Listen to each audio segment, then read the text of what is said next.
your Mets here, for all your Mets here, let's go. Bring it home, bring it home, bring it home,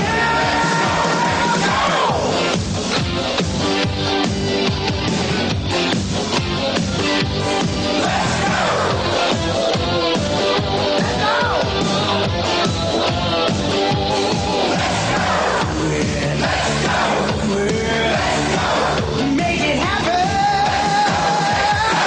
There's no stopping us now. We're gonna do it again. It's not a question of how. It's just a matter. It's just a matter. It's just a matter of when. Hello again, everybody. Joe Piscopo, Shea Stadium. The big story. Mets 86. Exciting, thrilling, awesome. Let's take a look.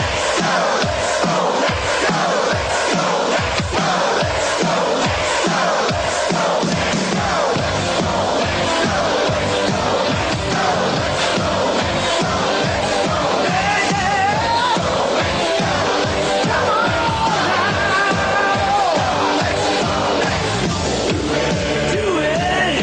Do it!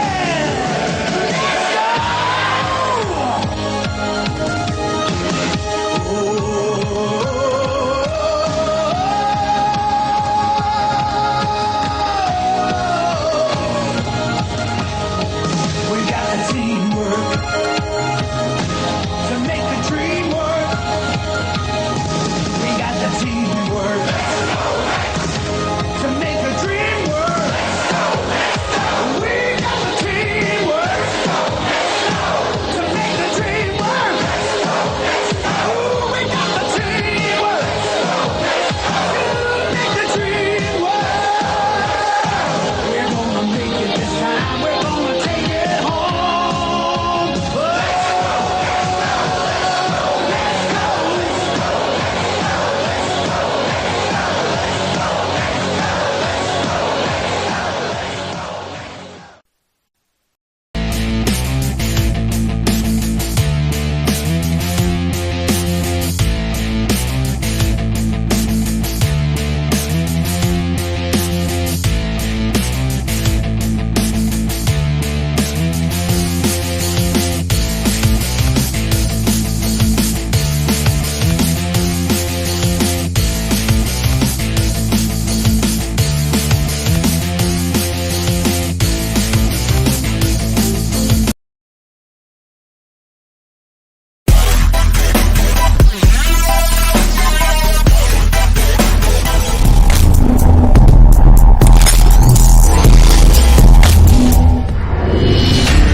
What's up, Met fans? Welcome back to Talking Mets. It's Rob. Happy New Year to everybody. We are in a new year, 2023, and we still don't have conclusion on the Carlos Correa situation. There's been a lot of speculation over on Twitter. We have reporters fighting back and forth, not necessarily naming each other, but basically going back and forth over the last few hours, basically on why this contract situation, concern, whatever it might be that the concern is and the holdup, everybody has their own conclusions and own ideas of why is this taking so long. And I tend to be on the side of a couple of reporters only because I did my own research. I did what I had to do to try to figure out if I can find out anything not related to the fact that what is the real reason behind all of this. So this is what I want to say. And this goes back to everything that we know about the physical, everything we know about what's the language in the contract, if it's the term of the deal, the years, the money, language that if this guy gets hurt in regards to his ankle, what is the protection that it gives to the organization. This is my conclusion before I get into the reporters' nonsense and before we get anything together. about this.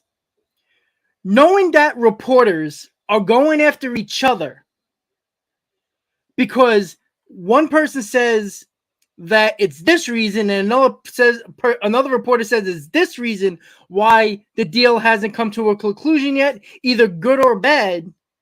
If they can't make up their own minds and their own quote unquote investigative reporting, because let's be honest, guys, what are reporters, right? Just because they're sports reporters doesn't mean they shouldn't have an investigative quality. That is part of their job. The whole point of these reporters and the why we check Twitter is to find out exactly what these guys are in the know. They're supposed to be in the know. The Ken Rosendals, the Jeff Passons, the John Heymans, anything. Anybody who is anybody in the field of sports reporting, they're supposed to be doing everything they can to find out exactly what is going on.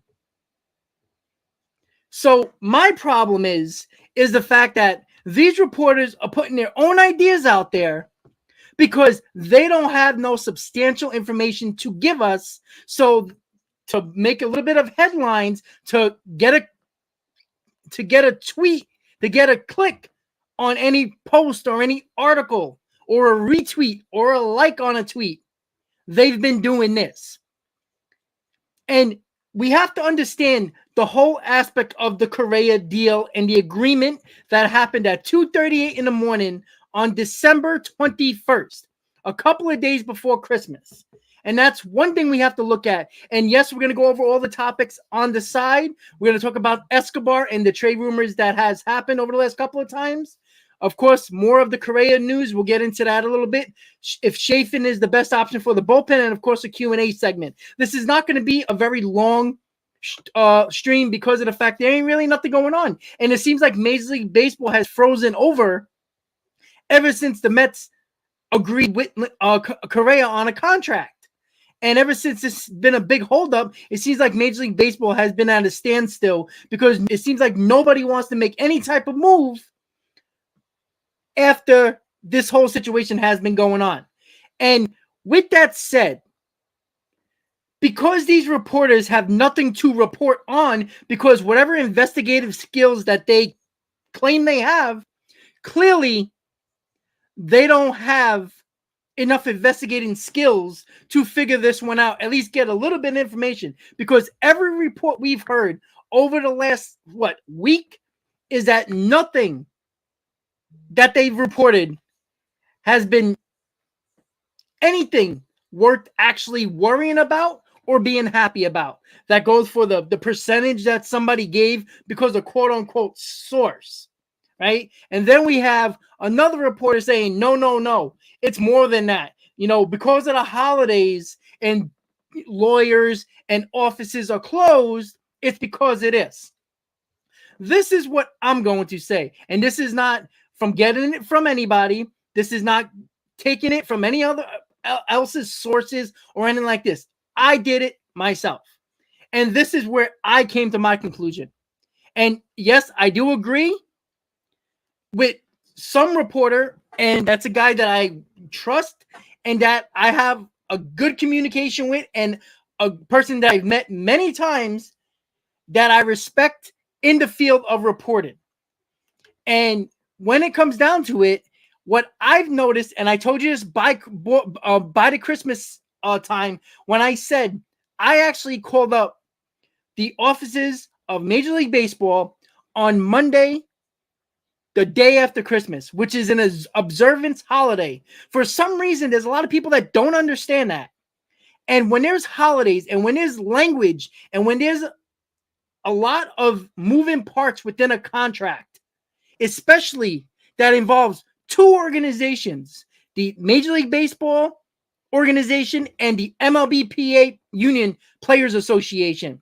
These are two organizations that have tons of lawyers. Teams have tons of lawyers, and agents have lawyers on their side who know exactly what everything to look for within a contract. It is the holidays, ladies and gentlemen. I don't care if you're Jewish, if you're not Jewish, if you're Christian, if you're Catholic. I don't care. Whatever you are, Kwanzaa, anything. I don't care what it is. It doesn't matter what you celebrate. Somebody is celebrating something. It's a holiday for almost everybody in the world, especially in this country, no matter what your faith is. You have holidays around this time, okay?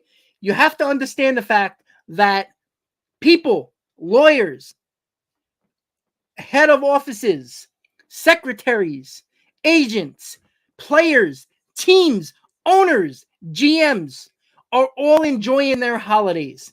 I don't care. Remember, we haven't heard much since the Saturday of Christmas Eve was the last time they spoke officially together.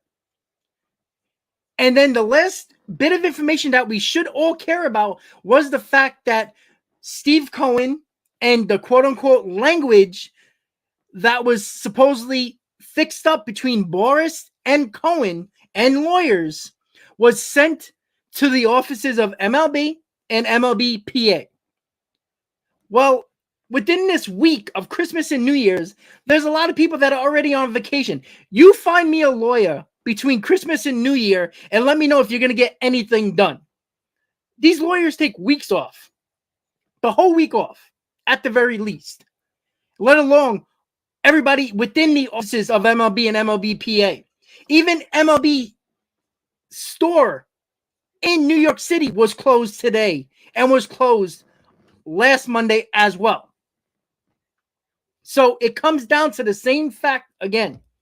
I told you guys, and I was honest with you guys, I called up on December 26th, which is an observance holiday for federal, state, and a lot of local governments that are closed of observance of the holiday when it becomes a holiday, especially on a Sunday, but definitely even on a weekend, even on a Saturday. Sometimes there's an observance on Monday as well. So with that said, I called up on December 26th, 2022, and there was a message on it. You can find MLB office's phone number on a website.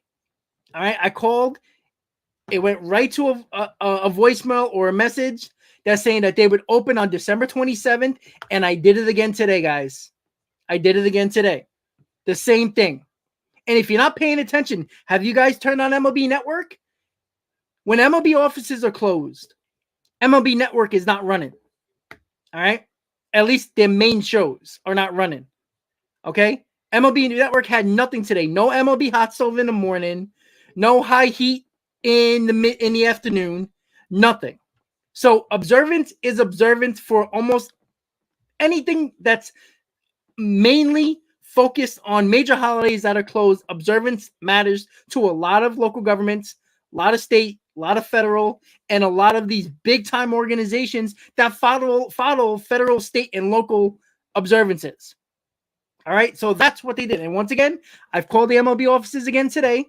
And yes, during business hours when they're supposed to be, they had the same message that they had the day after Christmas, that they would reopen on December 27th. And then today when I called multiple times, they will be open again on January 3rd during business hours.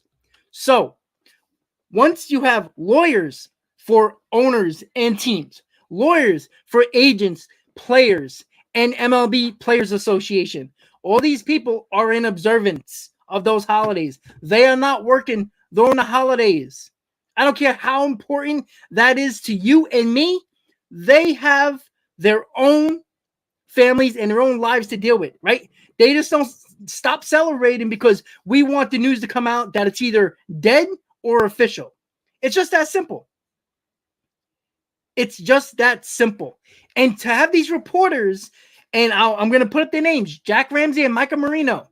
Those two were going back and forth at each other. They weren't necessarily naming each other, but they all had contradicting reports. And I'm going to read them to you so you know I'm not bullshitting you guys, because I'm not here to bullshit you guys. I'm here to report what I know and what I've heard from other people, just like you guys been heard, but I'm here to give the opinion as well. So here we go. So this is only about 20 minutes from each other. Micah Marino tweeted, seeing lots of panic from Mets fans' Twitter and not quite sure why. My only update is I'm refuting an inaccurate rumor. I have no update on negotiations, positive or negative. So he's basically useless. Another one before this. Here's what I here's where I dropped the ball. There was a rumor going around that there was an agreed upon deal between Correa and the Mets, and the only holdup of the MLB PA offices being closed. That's not accurate. So he basically goes, it's not accurate. But yet, there has been no deals that have gone on from Tuesday to Thursday, anything that could be approved. And we still knew right after Christmas that they were just starting to talk back together with Cohen, the team, and Correa and Boras. So they had a couple of days to negotiate whatever they had to negotiate. And then right before the weekend, we heard that Cohen and the team was sending over whatever they had in the language to the MLB and MLBPA. Well, if you sent it on Thursday or Friday, I can assure you they probably, if you ever worked in a local state or city or federal or anything that has observance, usually on Friday, you're usually out the door way before business day ends. And that's probably around 2 or 3 o'clock in the afternoon. So they ain't looking to trying to file or go over paperwork or go over the contract or any language on Friday. And then damn sure Saturday and Sunday is like a hell no. It's their last big vacation that they'll have for a very long time. Because right after the new year, we only got 5 weeks until pitchers and catchers show up, and we got 7 weeks until 6 weeks until everybody shows up for spring training, and then 8 weeks, a little less than that, when the first game actually happens for spring training. And that's the same thing we keep on going back to. The fact of the matter is, Michael Marino said this. So he contradicted himself, basically saying this, that he has no updates on anything. So basically, he wants retweets and likes on Twitter for basically spewing nothing. And then Jack Ramsey comes out about this. These are also lawyers on both sides of the deal who would be needing to sign off on verbiage and go through their own process, who are most likely not working through the holidays. It's common sense, guys. It's not that hard to figure out. Then he says, in short, the closure of legal offices, team offices, player association offices, and legal offices are 110% impacting the Correa saga. Anyone saying otherwise has an unfortunate misunderstanding of how the process works. There you go. And again, I don't necessarily agree with everything Jack Ramsey says, but it's just common sense. These people are not just robots. They go to work. Yes, they might have important jobs, right? Just because this Correa situation is extremely important to fans, and me and Joe have been talking almost every single day about the deal's done today, what is holding it up, what is this, what is that. It comes back to the same thing over and over again, right? If these reporters have anything worthy to say that is going to give them a lot of retweets and likes, they're going to say it, no matter if it gives you any information that gives you either hope or frustration of it not happening. It's just that simple. And you could see the tweets. Even Jack Ramsey, who I do like as a reporter, and Michael Marino, I'm usually pretty okay with him. But both of these guys, no matter what you believe or not believe, gives you no information that you couldn't thought of yourself, even if you agree with it or disagree with it. It's just that simple. And it's not hard to figure out either. And then, we just keep on going with the same old stuff over and over again. But there was one thing that came out with Anthony DiComo that also talked about, who is with SNY. He is close to the Mets, and not saying anything got leaked out since last week. And Steve Cohen was very pissed about that.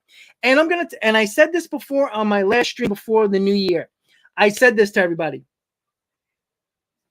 When this whole thing went down, and you heard the last bit of news was that teams called up Boras to find out what's going on with the situation. Can they get involved? The last thing was, it's a Mets game, right? That's the last thing that was said that had any legitimacy to any type of news that anybody wanted to hear. Not any nonsense, right? So that's what we heard. So it's a Mets game. We know how much Boras and how much he will do anything he can to get to one up his client in any situation. If it's financially, years, just showing that he's 100% the best player in the world, he does it. If Boras was so worried about this deal not happening and there was no improvements for 13 days now, because tomorrow's going to be the 13th day, wouldn't Boras leak out everything he needed to leak out in favor of his client to any reporter he has a good working relationship with? Absolutely. Of course he would. So knowing that Boras hasn't said anything worth noting besides the last time that he says about Correa that he talked about was, the quote was, it was a Mets game. That's all he said. There was nothing anywhere where Boras wouldn't use a reporter to his advantage to help his client. You don't think Boras would want to get the Mets and Cohen very nervous by getting teams that might be interested involved again? Of course he would. That only benefits his client. And that's the most important thing you have to look at. And if you don't believe any reporter, just look at the fact that Boras is a guy who leaks everything he can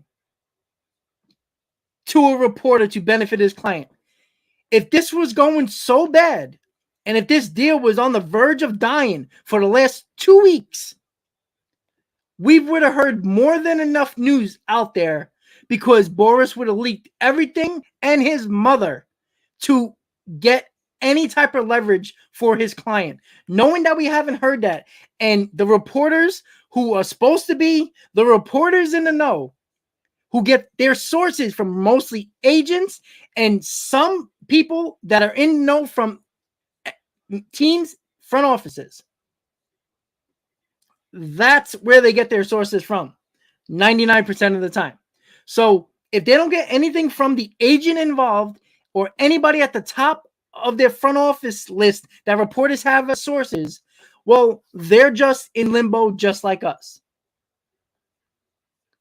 And before anybody, if you want to believe Frank the Tank, all right, he is the most negative Met fan known to man, right? That's what he is, right? And even if this deal doesn't happen, we don't necessarily agree, or we don't necessarily would know if it was the Mets backing out. And you know what? The Mets have every right to back out. If the Mets, listen, if the Mets feel that this is not the right time, the right deal to make because of that ankle, let it be somebody else's problem. Because at the end of the day, if the Mets make this deal happen and Correa gets hurt, everybody's going to blame the organization 100%. It's impossible for reporters who are supposed to have this investigative skill that they're not using, because just as much as they were enjoying the holidays, everybody who's involved with the Correa situation and the Mets were enjoying the holidays too. So if they're gonna say one thing about the holidays and the MLB offices and the lawyers and everybody involved, and there's a lot of people involved, just because we don't hear about it doesn't mean there ain't a lot of people involved. The holidays are over. Tomorrow is the official day back to work, especially for people who are involved in this situation. Lawyers, front office, everything involved. MLB offices, MLB PA offices, everybody who needs approval, because it's not just the lawyers of the Mets and the Boras' lawyers and the Correa lawyers looking at this. When it goes to the MLB and the MLB PA offices, they have their own bunch of lawyers who know everything about the CBA that have to look this over as well. For all we know, everything has been sent to the offices, but because we're in Christmas and New Year's, which is basically a holiday week, How much do you expect to get done when these are these people's jobs? It's not like they're robots and they don't have any families to go to or anything to celebrate. And that's where we are. And now we get reporters fighting with each other because they have no idea what to say. They have no new information. So to get clicks, to get tweets, to get retweets, to get likes, they start fighting with each other with their own ideas. And no matter who's right or wrong, the fact of the matter is to get likes, retweets, and clicks on links with no new information and people just rephrasing other articles to get their own clicks is the whole problem with these reporters nowadays. They're not really investigative. You know what? If I had a source, I'd call them up too. But you know what? Maybe if they did a little bit more work in the trenches a little bit and actually go find out something, and maybe, like, how do you think John Heyman found it out? How do you think John Heyman found out about the deal? He got it from Steve Cohen. John Heyman even spoke about it. He even got an exclusive interview with Steve Cohen, which no reporter can do. So reporters have their own people within organizations and agents. That's what their sources are. So I don't think anybody should worry either way, because if this deal is dead, it was dead. It's going to be dead soon and very, very fast, knowing that the holidays are over now. Bama, if you want to believe Frank the Tank was dead 2 weeks ago, I mean, he works for Barstool, and he's basically a loudmouth for them. And he brings nothing to the table except annoying content, and too many people fall for it. I don't know what to tell you. I'm sorry. He brings no content of any knowledge that he has anything. And I never claim I do. I'm just reading from what everybody else says. So unless he's in the know, because I can assure you, if Jeff Passan, Ken Rosenthal, and Joel Sherman don't know, I can assure you Frank the Tank does not know. So I think people want to spin it how they feel. And that's what it is. And that's it. And no matter what you believe, of course you're going to try to fit that narrative. Like me and Joe have been going back and forth for 2 weeks now. But that doesn't mean it's bad or good. And I believe, and this is my opinion, this is nobody else, that if this deal was dead, we would have found this out already.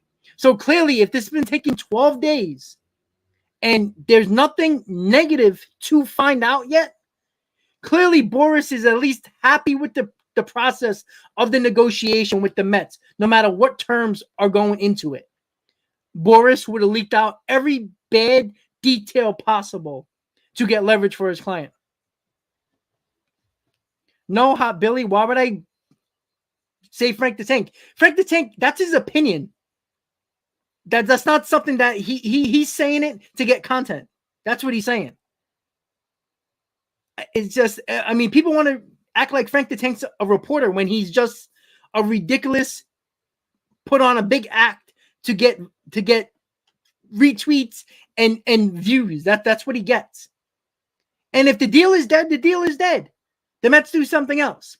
I know there's people that like it. I know SoCal, who's been commenting on my channel for a while, why there hasn't been a poll with at least a choice. The deal is dead, or I don't want the deal.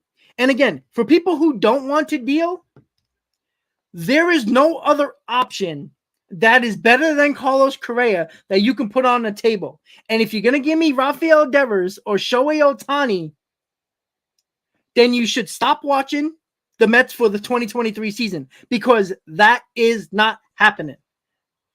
And there's a pretty good chance that if the Mets actually give up all their prospects to get one of those guys, they also got to pay a tremendous amount of money to keep them around. And people complained when it came to the Lindor trade, when we gave up all of our shortstops in our system, along with Rosario, to get Lindor, and people weren't even happy with that.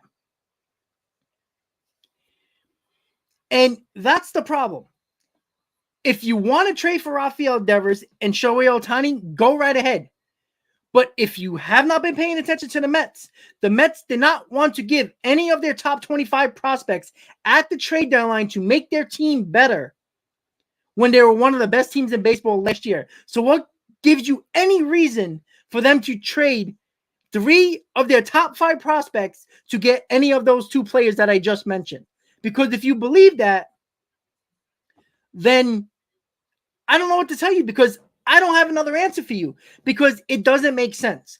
And if you want to go after Mancini or Duvall, and you think that's a better option than Carlos Correa in the middle of this lineup, then you have that Wilpon syndrome that still has that loser mentality, that doesn't really want to win, but wants to have the Mets continue to lose, even if you don't really believe it, but you want them to still lose so you have something to complain about. That's what a lot of Mets Twitter is. If you like Frank the Tank, if the Mets win world championships, he will be irrelevant, because his big blow up to fame is the Mets being a disaster and ownership being a disaster. That's where Frank the Tank got his fame from. Not because he's been positive, because people who are positive usually get any fame in any situation. It's usually the negativity that draws out the fame in people. And that's exactly why Frank the Tank is very popular, because he is negative 99.9% of the time. Did you see him with the Miami Dolphins the last couple of weeks when the Dolphins were choking? If you're worried about Ohtani now, you're worried about Devers now, then you're not really focusing on what the Mets really need right now. Because there's about a 95% chance that Devers and Ohtani, even if they do get traded, are not going to get traded to the Mets, because the Mets are not going to trade all their prospects to bring either one of those guys. Yes, they would help us, but they will have to give up prospects and pay them as well. It's too much for them to do, and it doesn't make sense. If a team does that, let them blow up their farm system. And I do think that Devers will be traded, because it makes no sense. And during this offseason, probably not. But by the trade deadline, I would be shocked if the Boston Red Sox don't trade Rafael Devers, because Chaim Bloom is doing a terrible job with the Red Sox, and it's showing. I mean, you can't lose Mookie Betts and Rafael Devers, and this guy's still going to keep his job. But that's what's going to happen. And let's get back to what we need to understand. The Mets are in win now mode. If you don't believe that, then you're not paying attention to the contracts, and you're not paying attention to what the Mets have been talking about. Steve Cohen talked about having a 3 to 5 year window, like a 5-year plan to win a World Series. You're going to year 3. You just signed Verlander to a 2-year deal. You signed Scherzer to a 3-year deal. Now he has 2 years left, aligned with Verlander at this point, right? Most of the contracts, Escobar, Canna, Carrasco, you want to keep on going? Quintana, Narvaez, 2 years. A lot of these deals are ending up in the next 2 to 3 year window, where you get into the 3rd, 4th, and 5th year of this so-called win a championship in 5 years. And that's where we come back to the fact that if you're not willing to win now, you better hope Beatty, you better help Alvarez, you better hope Mauricio, you better help Alex Ramirez are stars. Because if you don't, expect a lot more money to be spent over the next couple of years to bring in talent. Because if you're only relying on these young guys, not saying you shouldn't, because there is still an opportunity for Alvarez and Beatty to be freaking stars. And we all hope that happens. I really think that we have to focus on the fact that this team is a win now team. You don't have 37, 38, 39-year-olds pitching at the top end of your rotation and act like it's not a win now team, because it is. And I don't know why people are so frustrated with the fact that there's a lot of people that want Correa and there's some people that don't want Correa. And I get that. And your opinion is valuable on any aspect of the argument. But we also have to remember is the fact, why did the Mets lose?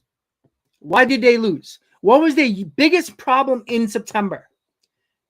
I don't want to hear the pitching because the majority of the pitching was pretty damn good.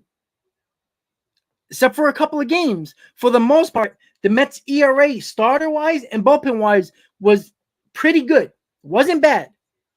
The offense lacked that run producer. SoCal, I don't care if they cheated. I don't care. I can assure you, there's a player on every team that's cheated. They just haven't got caught yet. That's just my opinion. Everybody looks for an edge. And if you're always focusing on the cheating part, what has he done, right? Every single year. Was he cheating all those years? Who knows?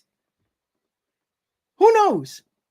But you know what? There was guys on the Mets that used the sticky stuff. There's guys on the Yankees, the Dodgers that were using the sticky stuff.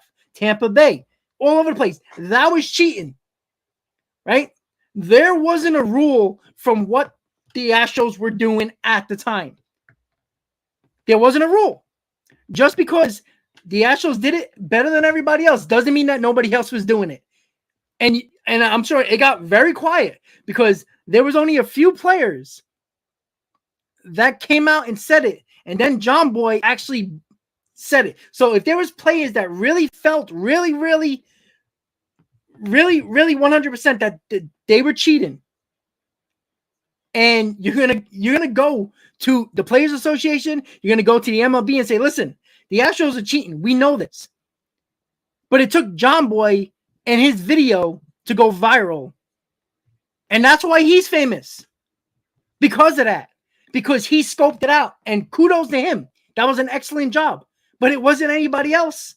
It wasn't any other player. It wasn't an umpire who was getting paid by Major League Baseball. You don't think they heard that trash can? You don't think the other team heard that trash can? You know why the players on the other side weren't bitching, moaning, and complaining and going crazy and going to the papers? Because there was somebody in their clubhouse that might have not been doing the same thing, but doing something else to get an advantage. And if you expose one team, it opens up more eyes around Major League Baseball for other parts of treating. That you don't. If the Astros were never got caught, I can guarantee you that this whole sticky stuff would have never been an issue. But because it opens up more eyes and people are looking for cheaters now, quote unquote, looking for cheaters, wink, wink, right? Why wouldn't they expose everybody? But now everybody's open their eyes now. Everybody's looking for something. Well, yeah, SoCal, you don't like cheaters, but you're fooling yourself and you're naive if you don't believe that every player is trying to find an edge. And they're trying to find something that there isn't a rule of to use, just like the sticky stuff. I can guarantee there was a pitcher on each team that was using that sticky stuff, but it wasn't banned by the league. Guess what? What the Astros were doing at that time wasn't illegal. There was no rule for it. So it wasn't illegal. Now it's illegal because it's in the rules now. But let's not act like the players on other teams were keeping their mouths shut because they knew if they exposed the Astros that whatever their team was doing, they did not want to expose their teammates to doing whatever type of cheating that might have been not illegal in the rules, but was frowned upon around Major League Baseball and to the market and to people and to fans. It came out that they shut their mouths because if it wasn't for John Boy, there would never have been more noise about it or an investigation that got as far as it did. And remember, we still wouldn't have found out anything if MLB did not give immunity to the players involved to talk about the scandal.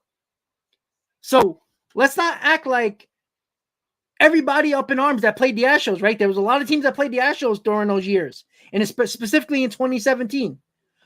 Where was the outrage? Where was the teams and the players on other teams talking to reporters about it? You waited until John Boy to figure it out from his his great job that he did, because it was great, because it brought a lot of eyes to it, and that's why it can. All right. And Christian, I want to give you a good kudos on that one, because yes, and it was talked about that, but guess what? Why haven't we heard the names? Right? We heard a little bit about the Red Sox with the Apple Watches. We heard the Yankees with the Apple Watches. Why haven't the names and the players have been exposed to the other teams? You know why? Because it's going to be the steroid era all over again, and MLB can't have another black eye to it. And that's the other thing as well. So let's get back to everything and explosive. I agree with that. I 100% agree with that. I truly believe the Yankees and the Dodgers are protected by all things Major League Baseball, because the Yankees got a slap on the wrist when the Red Sox lost draft picks and international money when the whole Apple Watch situation happened, right? The Red Sox got hurt by a lot. The Yankees got nothing. And again, it is. And that's a fact. Everybody knows it. They don't want to admit it. The Yankees and the Dodgers basically is the crown jewel of Major League Baseball. We all know that. So with that said, let's get back to the topics at hand. Escobar trade rumors.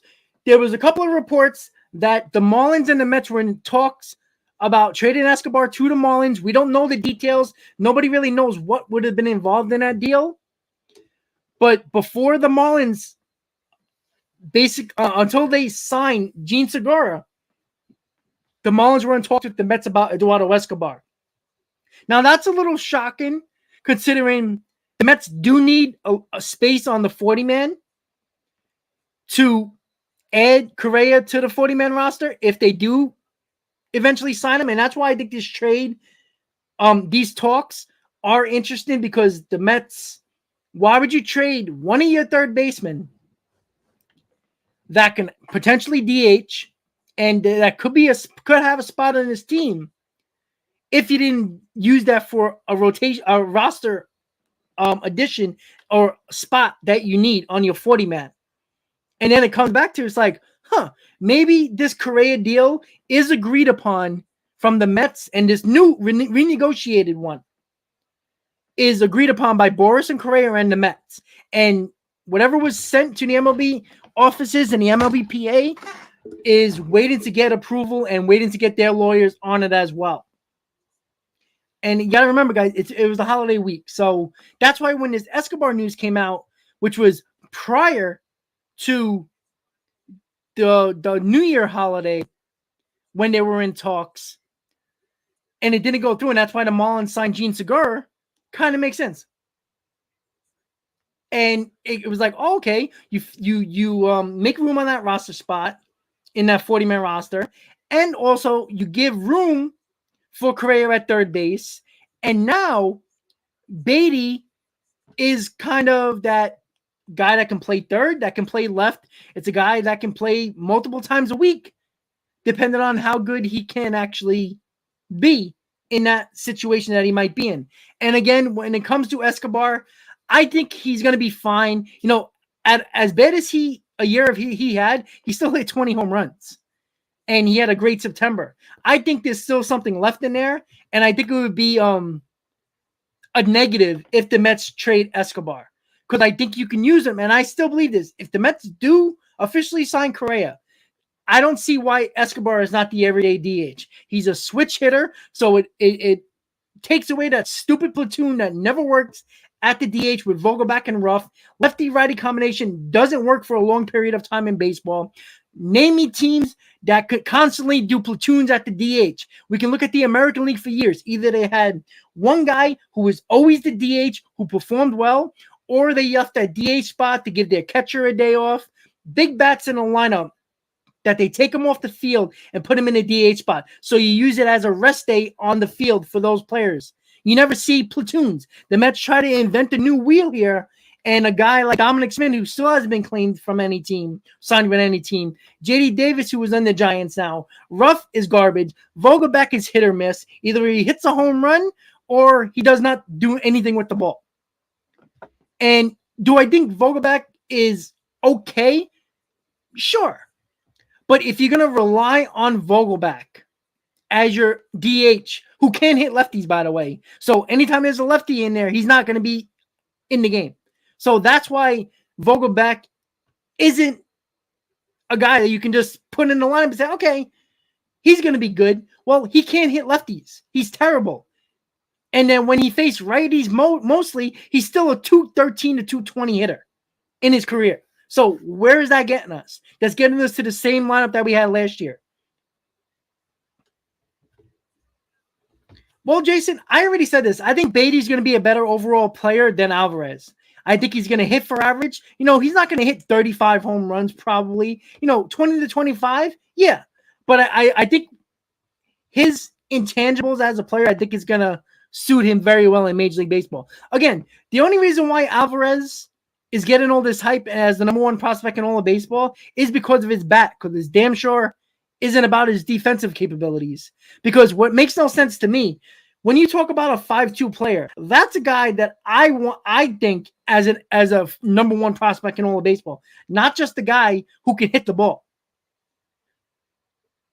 I just don't get that. Isn't it supposed to be overall player? So if you got a catcher who is not very good as a catcher and might not ever be very good as a catcher, you got a Gary Sanchez situation. Remember, Gary Sanchez, the Yankees left him behind the plate because his bat was still very good at some point. And then as soon as it declined and he couldn't hit for average, couldn't hit a lot of home runs, he was basically useless because they had him for his bat. And that's what the problem that I think the Mets are going to have. If Alvarez never becomes a defensive catcher, they hope, and he's okay at best. And what if Alvarez is a Gary Sanchez offensively? You know, hits 30 home runs one year, looks great and offensively, so you can deal with the catching situation. But his offense starts to, you know, fall on the wayside a little bit. Pitchers know how to pitch to him, because as soon as the pitchers figured out what Sanchez is bad at, they exposed him. And if pitchers and pitchers of other teams start to find weaknesses in Alvarez's swing or at bats or at the plate, and Alvarez doesn't adjust to it, you're going to get a Gary Sanchez situation. I don't think that's possible. You know, I don't think that's like 100% guarantee, but you have to think of that. And again, it's not a coincidence that the Mets drafted the number one ranked catcher in the draft last year in Kevin Parada. There's no doubt. There is no doubt. And don't think that's just something that is just like, oh, let's get depth in the front. No. This guy's already in the top 5 in the top 10 prospect list in the Mets. He's already considered a better defensive catcher than Alvarez. By far, it's not even close. But if Kevin Parada can hit for average, hit you about 15 to 20 home runs, wouldn't you want a consistent catcher who is good behind the plate and can give you a decent amount of offense? Because if you're relying on a catcher, got to remember, there's not a lot of Mike Piazzas of the world. All right? You don't get those so often. And then also you have to keep them healthy on top of that. And that's the important thing to realize as well. And that's why this Escobar situation is very interesting, because if you take him off this team, now you're clearly going to go either if you're going to give Alvarez a chance. Again, people are like, oh, why don't you just put Alvarez at the DH and leave it alone? Well, you're going to make your number one overall prospect, who you were counting on for the last 2 years to be a catcher, very soon not catch at all. So there's no growth behind the plate. So that means you're desperate for a bat because you don't have one. That's the issue right there. And there's no guarantee. And, you know, we're so fascinated by the bat. Why is that? Because the Mets don't have run producers on his team besides Alonso and Lindor, right? And that's the problem. We are so ready to bring Alvarez up, but he might not be very good behind the plate, and he might not be ready for Major League Baseball as a catcher. You can't throw him in DH and stop his growth defensively behind the plate. Narvaez is going to be your starting catcher. So those hopes of Alvarez being behind the plate is probably not going to happen until at least mid-year. So he's probably going to start in the minor leagues. Because why mess up his growth behind the plate just because you're desperate for a bat? Well, that means you didn't do your job in the offseason offensively enough to fix your lineup. That was the big problem. When Lindor and Alonso, who's your big run producers, were cold, there was no other run producer on this team that can drive in runs. And that's why Correa is important. And the reason why I say that is the fact that you can put Alvarez in the minors, let him learn behind the plate. The bat's not the issue. Let him learn behind the plate. You give Beatty time to play left field. If you want to throw him in the minors as well, just to develop his game a little bit more, there is nothing wrong with that. You can bring him up at any moment. If they're killing it in AAA and you just can't keep them down there, you will find a spot on this team for them. It's not like you throw them in the minor leagues and they're going to be gone forever. It's not the case. So the Navarez signing is a telltale sign that Alvarez is not trusted behind the plate enough to put him there 5 days a week, no matter how good his bat could be. So if you're going to put Alvarez in the minors to work on his defensive abilities, that bat is not coming anytime soon at the DH spot. And you can't trust Vogelbach and Ruff to do the best thing, because when Vogelbach is hot, there's a lefty. The next day, Vogelbach is sitting for Ruff, no matter if you like it or not. We saw it all of last year. Milwaukee into Oakland. Vogelbach was hot in the Milwaukee series. You got to Oakland. Wouldn't you want Vogelbach, who is hot with the bat, in the lineup? But no, Oakland threw 4 lefties in a row. Look at the box scores if you don't remember. 4 lefties in a row. Vogelbach did not start any of those damn games. Ruff did. Ruff did. As bad as he was, Ruff played every single game. He started. And that's the problem with the platoon. So if Escobar, who's a switch hitter, can be everyday DH until somebody shows the capability of actually being a DH that you can trust every day, Escobar should be the DH. If Correa is signed, you got Beatty that can play left field. And if you're really worried about Correa and his ankle, you can always sit Correa down one day or two and put Beatty at third base. Or put Beatty at DH, Escobar at third base. There's options in that scenario. So that Escobar trade was very interesting to think about the Correa situation because of the fact that the spot on the 40-man is not available until the Mets make another move to add Correa to the 40-man. Well, Mike, Escobar is decent defensively, but he struggled a lot last year as well. He got better at the end of the season, but it's also when his offense started to kick in as well. So I'm not going to lose sleep if Escobar's not at third base. All right? Especially if you have Correa. I mean, you got a platinum glove who's a shortstop who's going to bring that platinum glove to third base. And the range as a shortstop is going to make you really good as a third baseman. It's not much of a difference. There's less movement at third base than there is at shortstop, going from hole to hole. There's a lot of room on the left side as a third baseman, but there's the line on the right side. So it's less movement. You get a platinum glove at third base.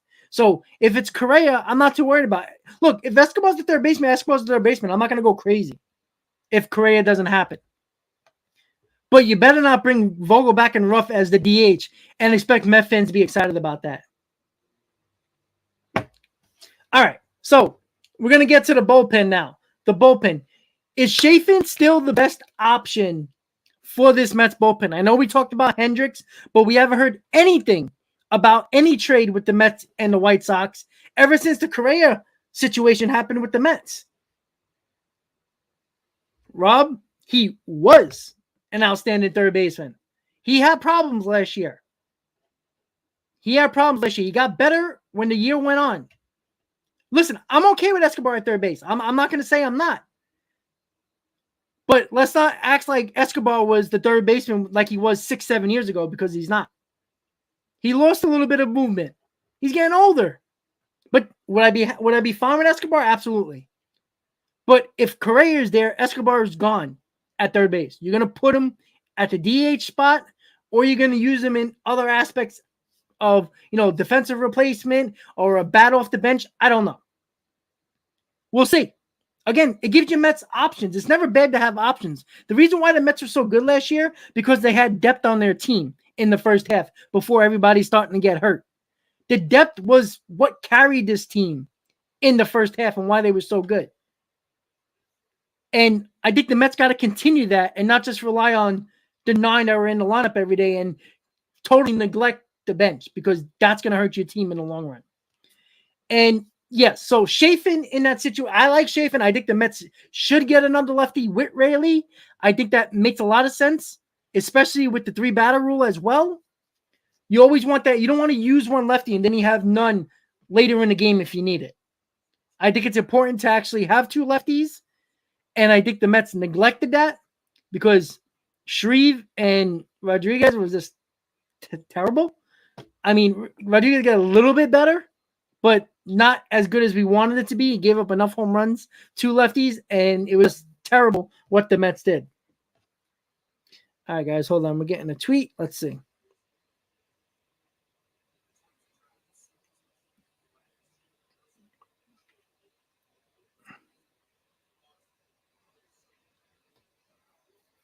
All right, so the New York Post tweeted something that said Mets talks with Carlos Correa expected to pick up again soon. Again, there you go. Again, the holidays put a wrench in all of this. Well, JL, I talked about that leadership with Freeman.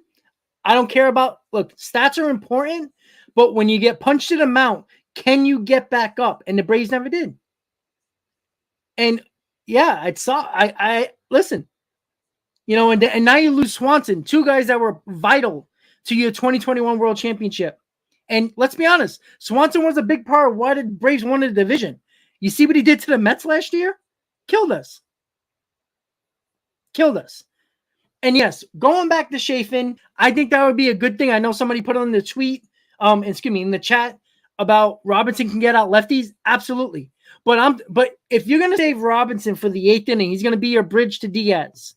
You need somebody in the 5th, 6th, or 6th, 7th inning, depending on when you're gonna need the relievers,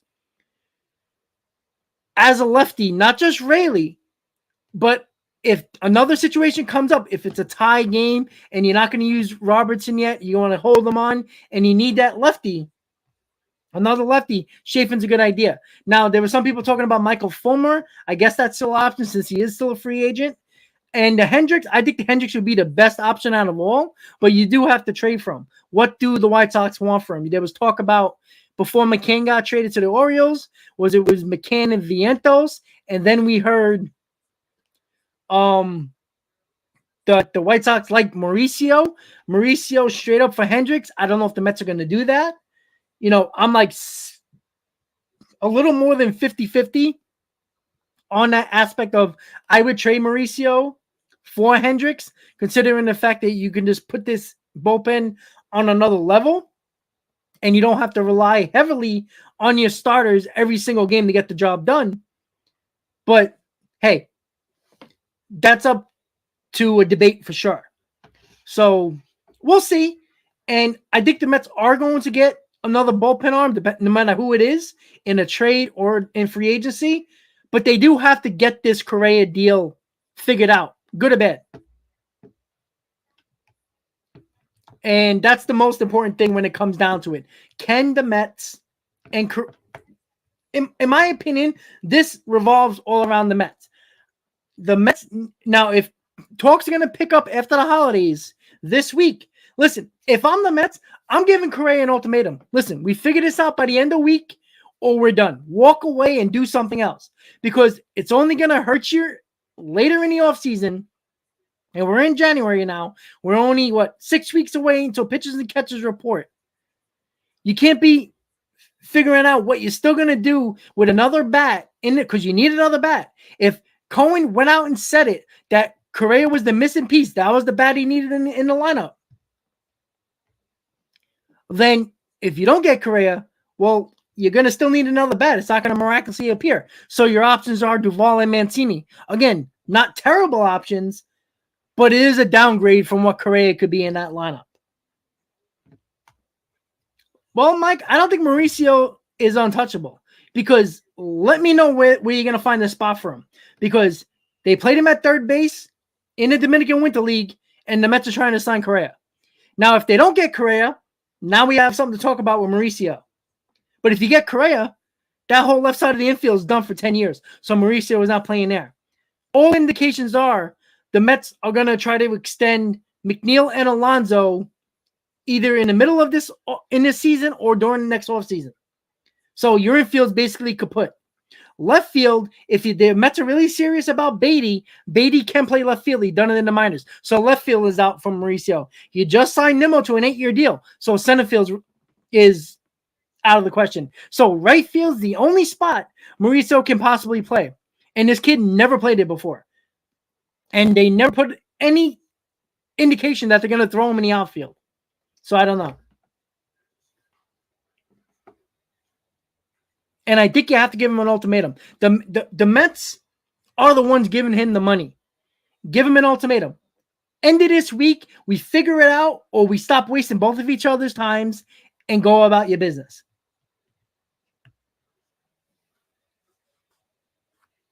Yeah, you see, JL, you know what? You sound like a Mets fan. I'm comfortable with Grissom. The Mets fans said that for years about players. Comfortable.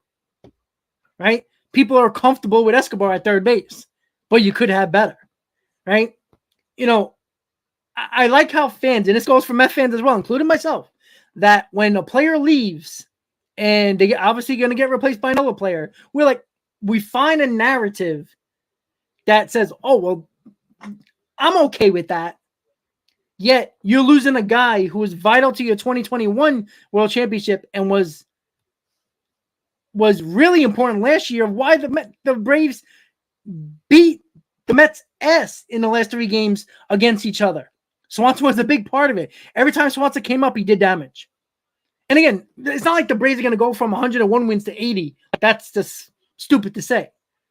But the same reason why UJL just talked about the Braves getting knocked on their ass in that NLDS against the Phillies.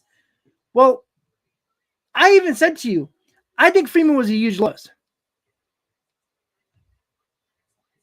And unfortunately, it didn't help the Dodgers either, but the Dodgers are another story. The Dodgers are the biggest. Like, if you tell the fans that the Dodgers are chokers, they're going to be like, what are you talking about? We're the best team ever. You know, at least the Braves won in a real year. The Dodgers didn't. And that's the other thing, D. Fried's going to be gone. I think Fried's going to get traded, if not during this year, next year. Because Fried already said he's not signing an extension. You know, because the Braves try to lowball every one of their players and get team-friendly deals. Credit to them. If the player's foolish enough to do so, good for him. But Fried's going to be gone. And that's why Soroka is so important to this Braves rotation. Because of the fact this guy needs to stay healthy. If he doesn't, now Spencer Strider can fill that spot, but that's one less man in that rotation that the Braves have.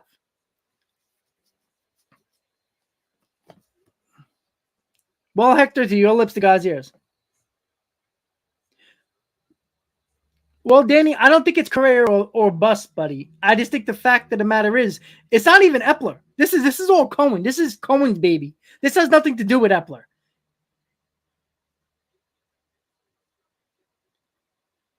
Well, I mean, again, you know, I even talked about this with the Mets fans as well. They stop relying on a player that is constantly hurt, that you're relying on to come back, because your feelings are going to get hurt.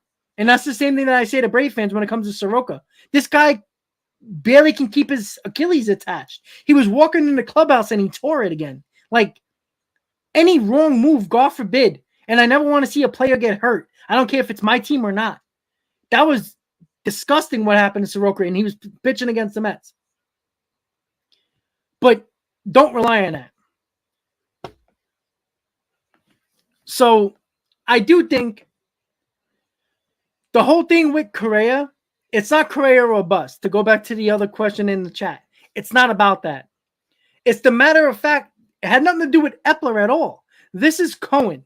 So if this thing don't work out, this is on Cohen. And listen, just because we all love Cohen and we're happy with him because he puts money into the team, he's making Citi Field even better with the new LED screens and all that stuff, and now a bigger scoreboard coming to 2023. I honestly believe that if this Correa deal doesn't work out, Cohen does have to take a blame for this. Again, not many Met fans will do that because, Uncle Stevie, but I'm not one to hold back, and you guys know that. I criticize my team at every step of the way when they deserve it.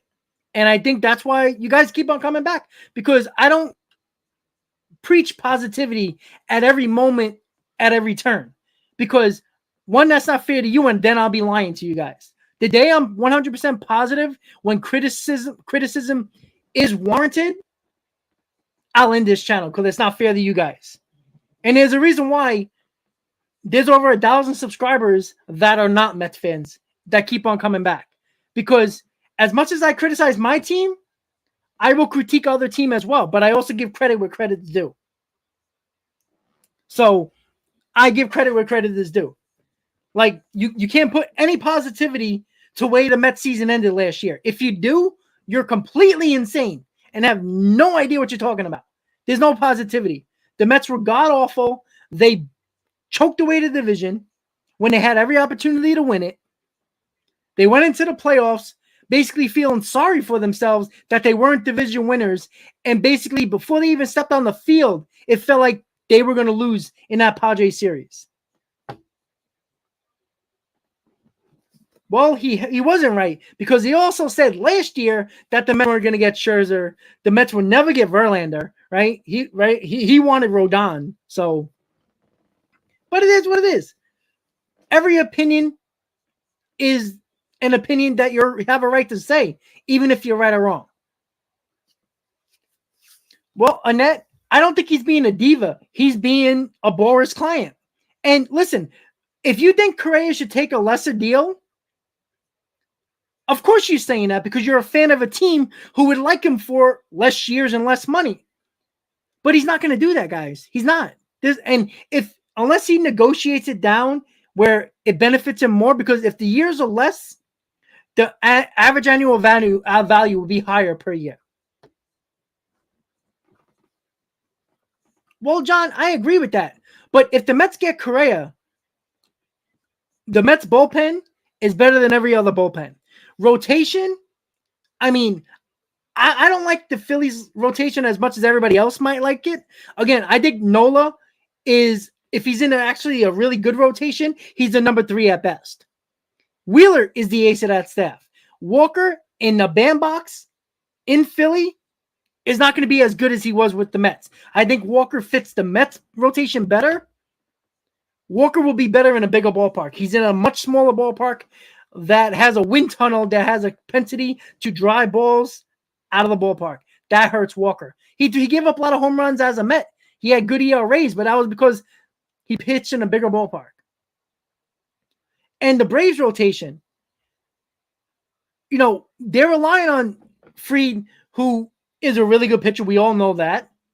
But he also has a tendency to, if he can't find the plate, he's in trouble. Spencer Strider hasn't pitched as many innings as in his career as last year. Now they're relying on him to be a number 2? And now you got to pitch more innings as a number 2, right? So, and then, they brought Charlie Morton back. That's fine, but he's another year older. Ian Anderson, very good young pitcher. They're going to rely on him a lot more too. So, look, this is with health in general. Now, I'm not going to put Soroka in there because you haven't seen him pitch in 2 years. So that's not fair to throw him in there. Just the same way if a pitcher like DeGrom wasn't in the rotation at the start of the year, I'm not throwing him in that rotation. I don't think it's fair to any other team. No, JL, I don't think it's bad. But the problem is you're relying on guys that you need a lot of innings to, and Spencer Strider broke down at the end of the year. He got hurt. right? I can assure you that was probably from pitching a lot of innings, right? Pretty good.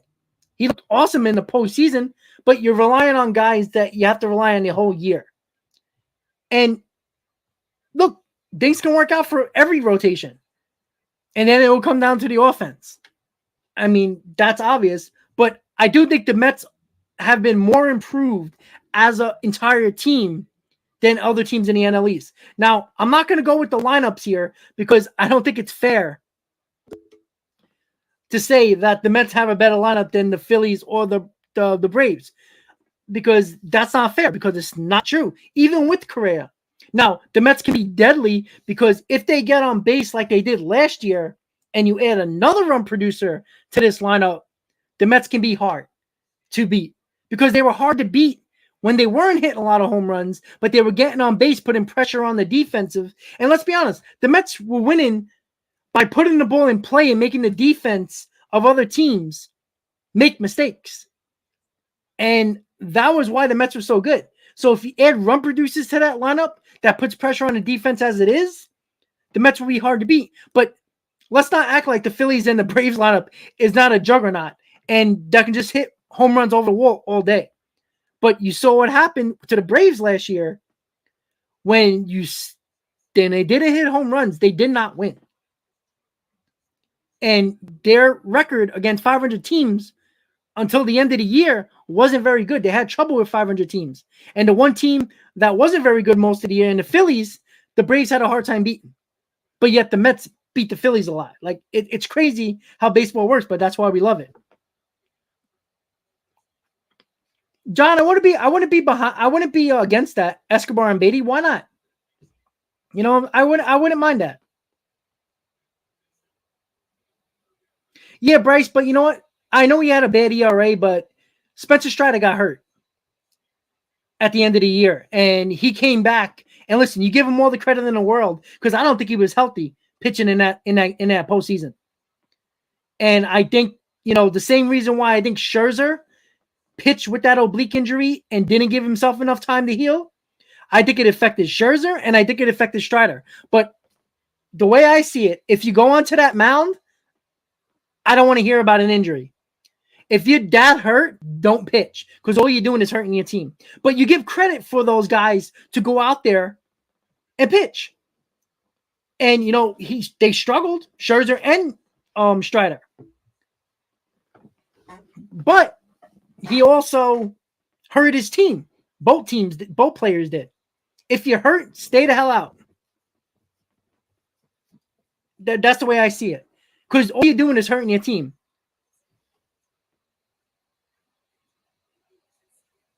Well, Chris, I don't necessarily agree, because I thought the Braves bullpen would have been a lot better than it was last year, and it wasn't very good at times.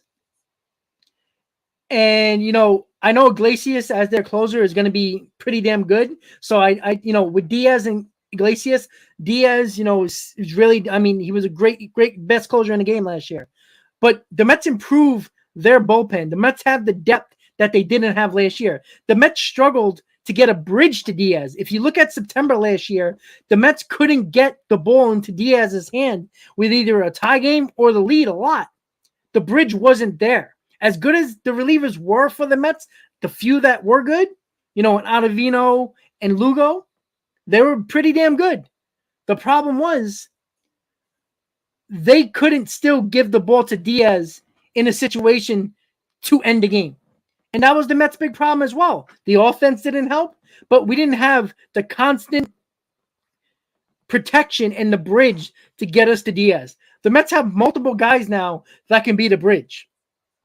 We don't have to put so much stress on our rotation every single game, because Buck didn't know who to bring in to trust. You can bring in Raley, Robinson. You can bring in Ottavino. You know, I mean, you can bring in so many guys, and who knows if the Mets bring in somebody else. You can bring in 4 or 5 guys, and we're not even counting Drew Smith. You got 4 or 5 guys that the Mets can bring in at any single moment that you can trust. Because by stats and by name, now again, that means nothing, because I think it's a crapshoot with bullpens. So it's only a matter, if you just go by stats and names, The Phillies really didn't do much in their bullpen as of yet. I mean, they still can. I think the Philly has, from the Braves, the Mets, and the Phillies have the worst bullpen. I'm going to give the Braves the nod for number 2. But the Mets are number 1 in the bullpen. Lineup, it's not even close. I think the Phillies lineup is... I think the Brave fans are not really talking about the lineup and losing out on Swanson and Freeman in 2 years to not being a tremendous difference. I think it will be. Now, they're still going to be pretty damn good, but I'm going to give the nod to the Phillies because I think the Phillies can produce more runs power-wise. But the other problem is it comes down to who strikes out a ton in lineups. The Phillies and the Braves. It's going to come down to those two teams. Who has lesser strikeouts? That will probably be the team that portrays a better offense overall. The Mets don't strike out a lot. Not as much as those two teams do because they have a lineup of pure power. And that's what they rely on to win games.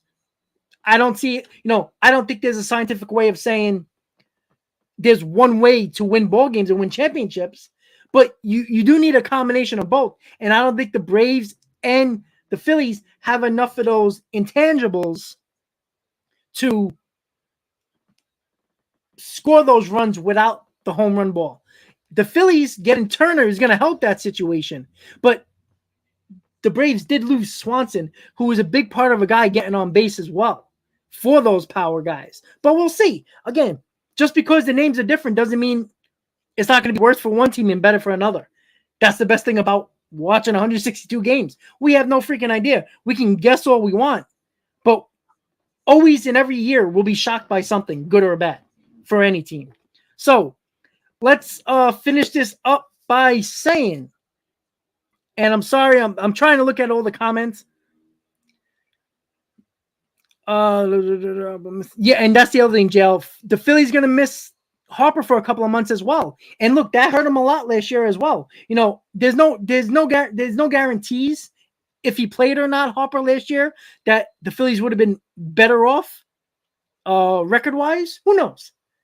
But, I mean, it's pretty, what did Harper miss, like 2 months or something like that?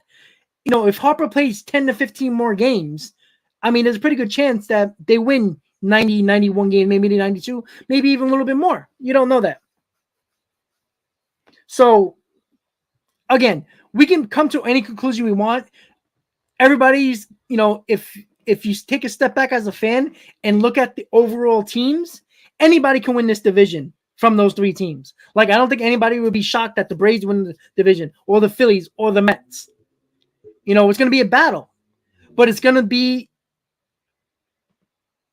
going into the season who can stay probably the most healthy, because that comes to be an issue every year for every team.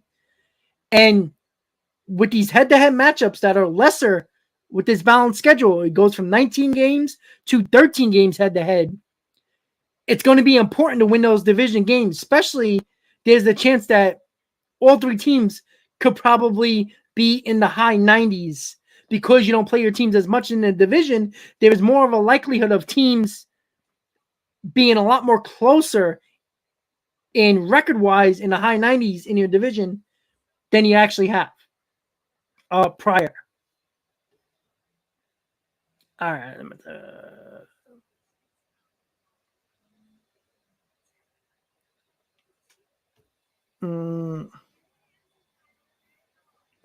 Still need the big bat regardless of what happens with Correa, Justin. Yeah, I agree with that. That's why, no matter what you think of Correa, he's a lot better than what the Mets have currently and probably what the Mets will get because they're not trading for Devers and Ohtani right now. So forget that. So if you rather have Mancini, Duvall, or go with Vogelbach or Ruff as the other bat, other than Correa, I don't like that. Even though when Correa was going to sign with the Giants, the Mets didn't even really have much choice. And Mancini and Duvall are okay options, but why do we just assume they're not going to be another Vogelbach and Ruff? Duvall's averages are terrible. So it's a guy that if he doesn't hit a home run, he's not doing much. And Trey Mancini is more of an average guy without a lot of power. but he is that veteran guy that you could use that can play multiple positions. You know, he could be a backup first baseman, can play third base, a little bit of corner outfield, and provide 18 to 20 home runs with batting around 265, 270. You know, it's not saying it's going to be a 200 average type of guy, but you'll be getting a 200 average with Duvall, but hopefully getting the power that we've seen 3 times in his career. Other than that, he struggled. So I don't know yet, but I think Correa is still the best option. Again, some people will agree to disagree, but that's what we'll see.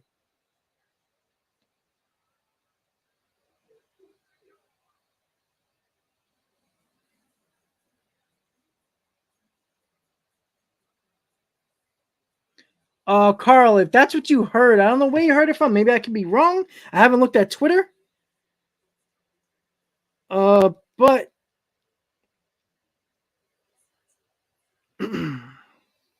well, I mean, there was indications that the clauses, the language in the contract was sent to Major League Baseball and the MLB PA. Again, we'll hear a lot more because the holidays are over. Let's get it together. Like, let's go. Figure things out. People need to move on. You know what? I either want to see Correa in a Mets jersey in a press conference and the back page is with Correa on it, or get the Mets the hell out of there and do something else and make this team better. All right. Well, Michael, I would agree. But you know what? As much as everybody's talking about health, Rodon has been one of the most injured players in the last 5 years compared to many pitchers. So if you're going to rely on Rodon, that's great. If he's healthy, he's got great stuff. But he has to remain healthy. And he's done that both times in contract years.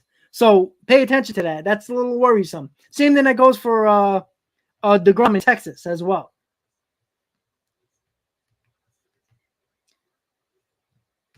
But, you know, again, Severino, same thing. Severino has a tendency to can't stay healthy. Great stuff, but can't stay healthy.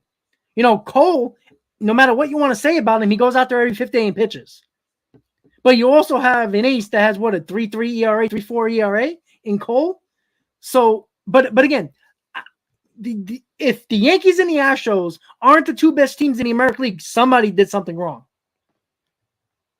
Because there is nobody that should contend against the Yankees or the Astros. Because the American League, if you haven't been paying attention, they haven't been the ones signing all the free agents or making big trades. It's been the National League. The Yankees signed Rodon. Astros signed Abreu. That was the big American League moves. So it's not like the American League is getting tremendously better here. You know, I do think the Yankees have to watch out for the Blue Jays because I think they're only a couple of balls going through the hole and a couple of good luck games to give the Yankees a hell of a lot of problem. But lucky for the Yankees, they don't have to play 19 times against the Blue Jays anymore on the Rays. They get to face worse teams in the American League now because of the balanced schedule as well.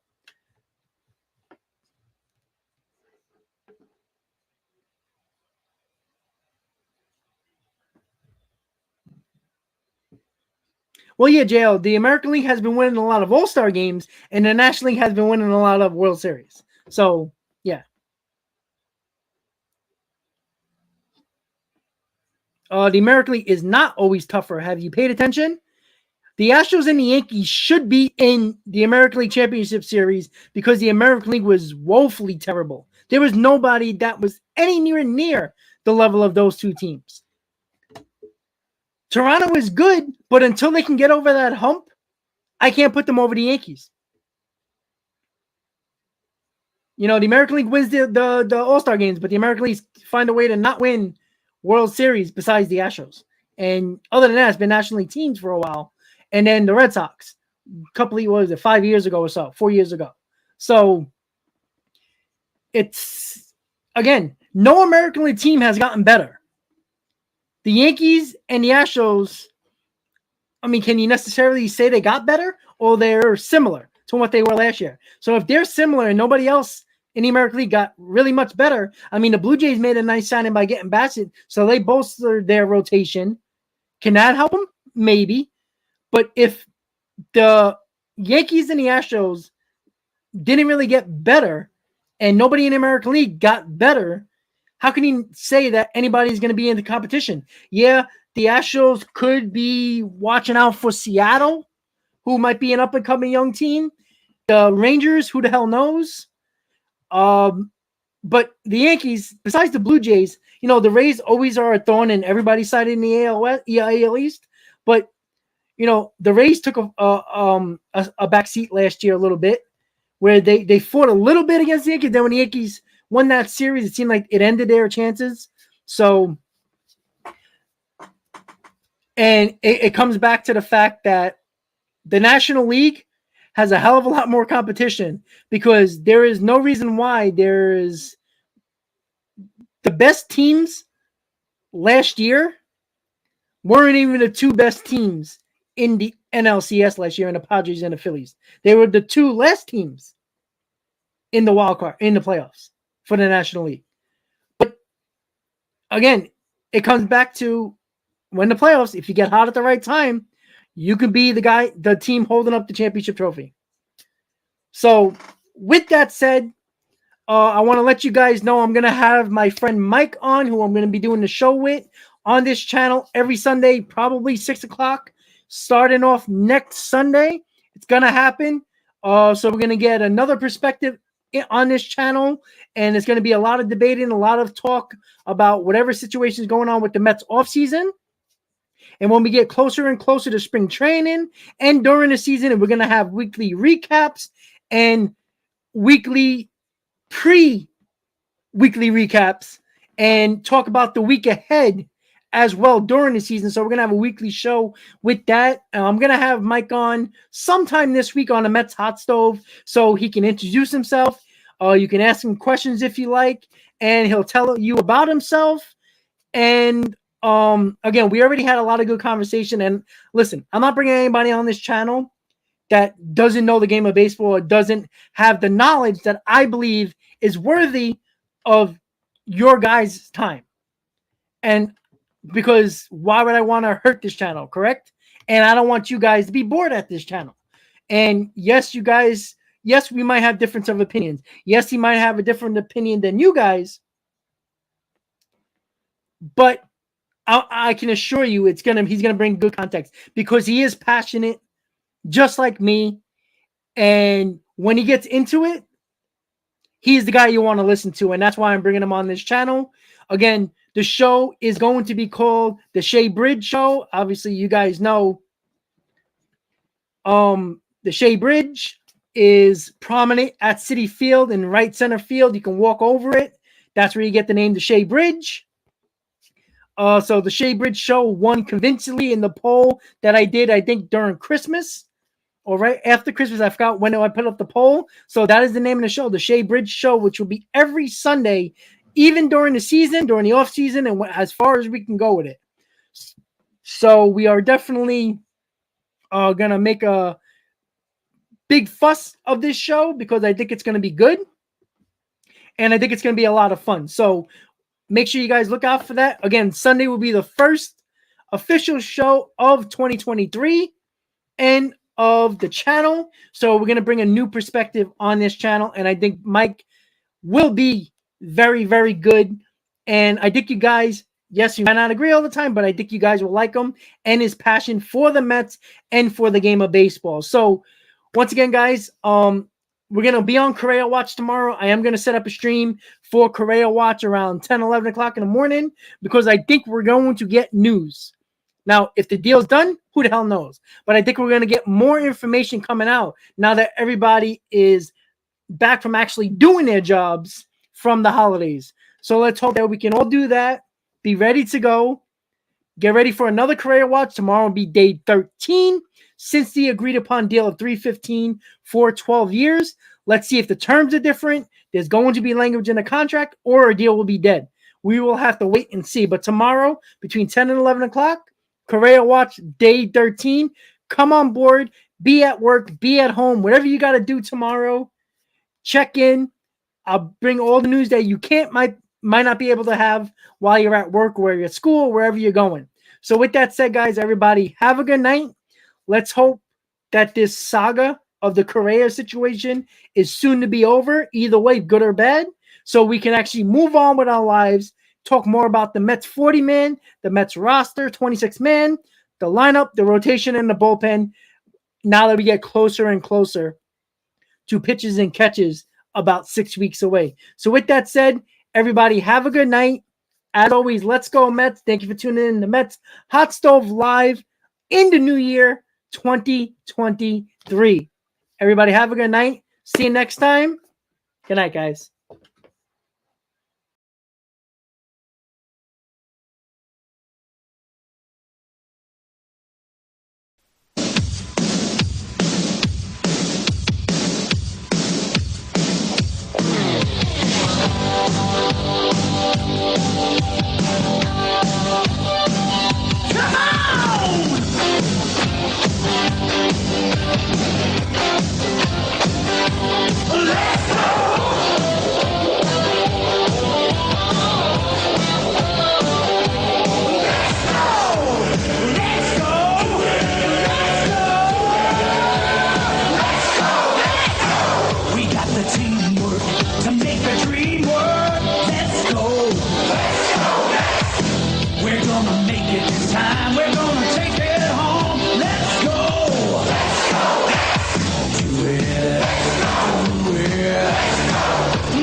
You'll find a